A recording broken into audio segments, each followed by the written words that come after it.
always bugged me is when people, normally Americans, use the term Mexican when referring to someone's race or ethnicity. Now, don't get me wrong, I am an American, and I do often find myself falling into the trap of using this fallacy, and it's a real shame that that is the vernacular we find ourselves using, as it really doesn't give justice to the reality of the racial situation of Mexico, Mexican Americans, and really all of Latin America. As I've mentioned in a previous video, a lot of people tend to think that all of the Americas south of the United States border is all automatically brown, or that they all share a common origin, which is incredibly inaccurate, and I'm going to explain why in this video. Now, race in Latin America is a very fickle situation. The lines between each particular race are not so cut and dry like they are here in the United States, although admittedly race can sometimes be pretty confusing here too. Because of the historic system of racial hierarchy imposed in Latin America by the Portuguese and the Spanish, there were always incentives for Latin Americans to identify a certain way or marry a partner of a certain class or race, and this can still be seen to a certain extent in most Latin American countries. This hierarchy used to either raise or lower people on the totem pole of racial subjugation was called the casta system, a slight twist on the South Asian caste system, which was also largely inherent based off class and family origin, and was also used to determine people's role in society. Now, Latin America is normally defined as all of the Spanish and Portuguese countries in North and South America today, although often the term has a very loose definition, and if you ask the average US citizen where Latin America is, they'd probably just guess everywhere south of the US border, which I suppose is understandable. The region today has literally the most racially diverse populations of any place on the planet in today's world, with no racial group making up over 40% of the total population. The first major shift in racial makeup in Latin America started immediately after Christopher Columbus's first landing in the Americas in 1492, and depending on what country you live in today, is either regarded as a courageous explorer or greedy maniac. But either way, the ensuing colonization and mass migration instituted by the Europeans was truly unprecedented, altering the landscape of every region on the continent permanently. Now, even though the majority of Latin American territories would gain independence by the mid-1800s, the utter insanity of the casta system stuck around, greatly influencing politics, culture, and race relations in the new countries, and here's how it worked. Although the majority of Latin American countries had already outlawed slavery pretty early on, there was still a pretty large number of people of African descent in the region, but because of their historic association as slaves, they were placed at or pretty near the bottom of the totem pole. Next up were the Native Americans, or Amerindians, initially making up a huge proportion of the population, but as more and more European settlers began to arrive, and most Amerindians began to assimilate into the growing multiracial population, they slowly found themselves in the minority in their own homeland, and also found themselves around the bottom of the barrel as well. Various groups of mixed-race descent, such as those of half-Native, half-European, or half-African, half-European, were normally placed somewhere in between, having more rights than either of the full-blooded groups mentioned earlier, but still not yet at the top. At the top, of course, were Europeans of Spanish blood, who had the most rights, except if they were actually born in the colonies that they lived in, strangely enough, seeing how they placed whites born in Europe to be higher than even pure-blooded whites born in the colonies. Not only did the Spanish love giving people rank in their new racial hierarchy system, but they loved giving names to the new races as well, with those of mixed native and white descent being called mestizo, which really just means mixed in Spanish. Those of mixed mestizo and white descent were known as castizo, mixed mestizo and natives were known as cholo, and it went on like this for literally dozens of different possible racial pairings. Clearly, the Spanish were very transparent that they were on top, and they wanted everyone to know it. This attitude largely stems from the fact that the majority of the Iberian Peninsula, which includes the countries of Spain and Portugal, was occupied by a foreign, non-European, non-Christian people, the North African Moors, for quite a long time, and the European powers had decided to put aside their differences to kick them out of Europe, which possibly led to this attitude of racial superiority. Now that we got that unpleasant history out of the way, let's talk about why modern Latin Americans look the way they do, having such a diverse range in appearance that many members of the same family might even appear to be of different races. Well, there really is no average Latin American look, since there are so many different racial groups as mentioned earlier. The largest in Spanish Latin America being those of mestizo origin, who are again of mixed Native American and European descent,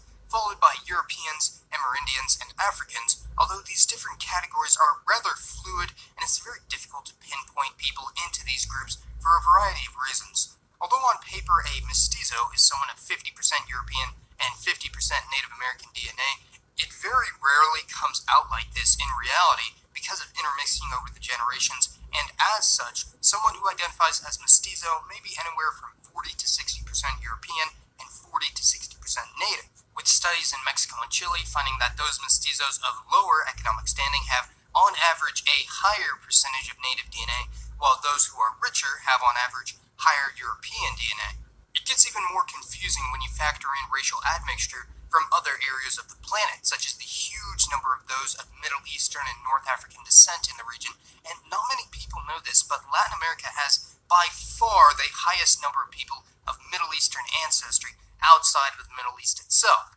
That's right, not Europe, not the United States, but countries like Brazil, Argentina, Chile, and Mexico have the largest numbers of Palestinians, Lebanese, and Syrians on the planet outside of their homelands. There's also a huge number of East Asians in the region, especially the Japanese and Chinese, with Brazil actually having the highest number of ethnic Japanese outside of Japan, not the United States, and up to 15% of Peru's population has at least some Chinese ancestry, mostly mixed in with their mestizo population. Mestizos from places like Mexico, Panama, Colombia, and Venezuela also might have a small degree of African descent, stemming from the small number of African slaves that were brought to the region. The position of self-identified Europeans in the region is also extremely confusing, considering just who is considered white and mestizo is very blurred at times. Although rates of admixture vary considerably by country and region, studies have shown that the average Latin American white has only around 75 to 85% European ancestry, with that huge missing chunk being either filled in by Amerindian, African, or Middle Eastern DNA. As such, there is a huge overlap of people that could identify either with the white or mestizo label, and this would explain just why estimates of whites in Latin America seems to vary so extremely, with various estimates placing the number of self-identified whites in Mexico at anywhere from 5 to 30%.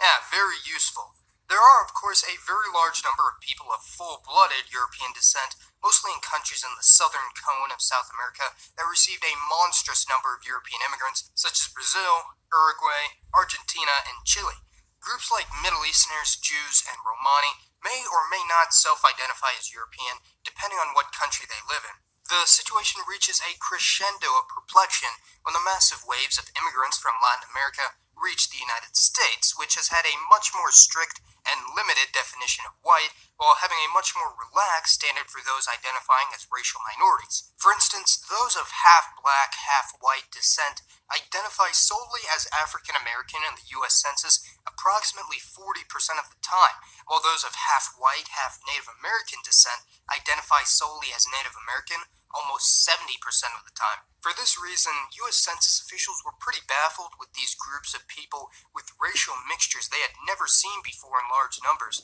and as such decided to do the laziest thing they could possibly do and classify anyone from Spanish or Portuguese America to be Hispanic or Latino, which completely discounts the reality of the situation, especially when you take into account Americans from Spain, who are also lumped in with this Hispanic group, are considered non-white, while the Portuguese are considered white. Although the U.S. Census classifies all Hispanics and Latinos as an ethnic group, which it's not, they also allow them to check off one of the primary races of the United States, such as white, black, Asian, or Native American. But wait, there's no mestizo category, which the bulk of Hispanics identify as back in their home countries. That's okay, though, because the U.S. Census also allows for them to check off the multiracial box, which encompasses anyone of mixed ancestry. So, problem solved, right? Well, no, the overwhelming majority of Latin American mestizos in the United States do not see themselves as multiracial, but rather as one race, mestizo. Sort of in the same way that modern Central Asians don't see themselves as being mixed race, despite having ancestry from East Asia, the Middle East, and Europe, since their gene pool has sort of coalesced into a single monolith. The majority of mestizos, but not all of course, don't exactly see themselves as both European and Native American at the same time, but as a separate racial group entirely, which is why only 6% of Hispanics and Latinos in the United States check off that mixed race box. The majority of those of mestizo ancestry in the United States simply check off the box that says some other race, and many might not even have heard of the term mestizo before, instead using the term moreno, which is used for Latinos of darker skin. So yes, the situation of race and ethnicity in Latin America and for Latinos in the United States is extremely confusing, but that doesn't mean we shouldn't take the time to learn about it and understand their situation. I hope this video has helped you to realize why using terms like Hispanic, Latino, or Mexican to refer to someone's race is convenient yet completely inaccurate. Thanks for watching, everyone. As always, this has been Mason, and I'll see you next time.